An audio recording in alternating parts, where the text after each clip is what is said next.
9 मुहर्रम और 10 मुहर्रम का पूरा वाकया।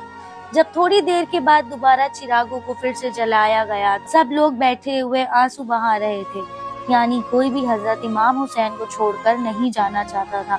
आखिरकार 10 मुहर्रम का दिन आया और हजरत इमाम हुसैन और यजीदी फौज के बीच जंग होनी शुरू हुई। जहां यजीदी एक बड़ी फौज थी, वहीं दूसरी तरफ हजरत इमाम के साथ सिर्फ 72 लोग थे। फौज यजीद का हमला शुरू हो जाता है।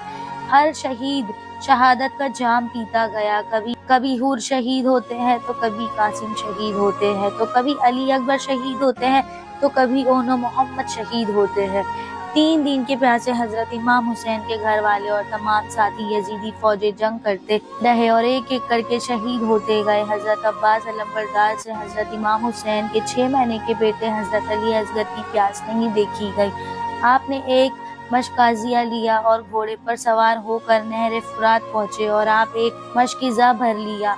लेकिन जब आप पानी लेकर वापस लौट रहे थे तो यजीदी फौज ने आपके ऊपर लगातार तीर बरसाना शुरू कर दिए थे। जब हजरत अब्बास जब तक हजरत इमाम हुसैन के खेमे तक पहुंच पाते, तब तक यजीदी फौज ने आप पर तीर चलाकर आपको शहीद कर दिया था। इसी तरह हजरत अब्बास अलंबरदार शहीद हो गए। इसी तरह एक एक करके तमाम अहले बैत के नौजवान और हाशमी शेख शहादत का जाम पी लेते हैं।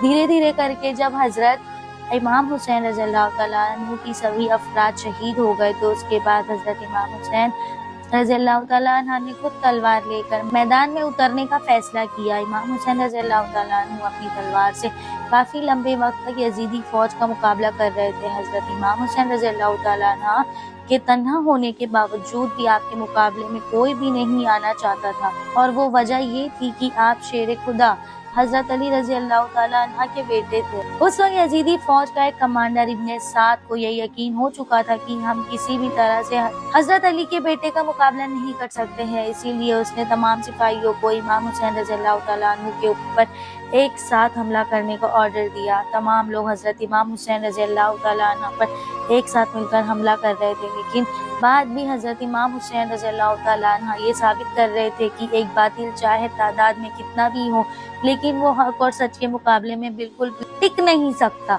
जब हुसैनियत और यजीयत के बीच बड़ी ही खतरनाक जंग चल रही थी, तो इसी बीच नमाज असर का वक्त हो गया। हजरत इमाम हुसैन रज़ियल्लाहु तआला अन्हु ऐसे मुश्किल वक्त और जख्मी हालत में भी असर की नमाज पढ़ने का इरादा किए।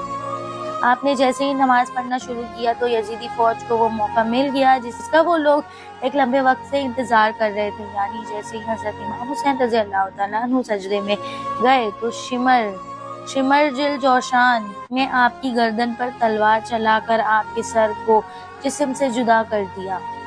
हजरत इमाम हुसैन रज़ियल्लाहु तआला अन्हु की शहादत के बाद यजीदियों ने आपके सर मुबारक को नेज़े पर रख कर पूरे कूफे में घुमाया था। आपके सर मुबारक को गली गली में घुमाकर जुलूस निकाला गया था, ढोल बजाया गया था।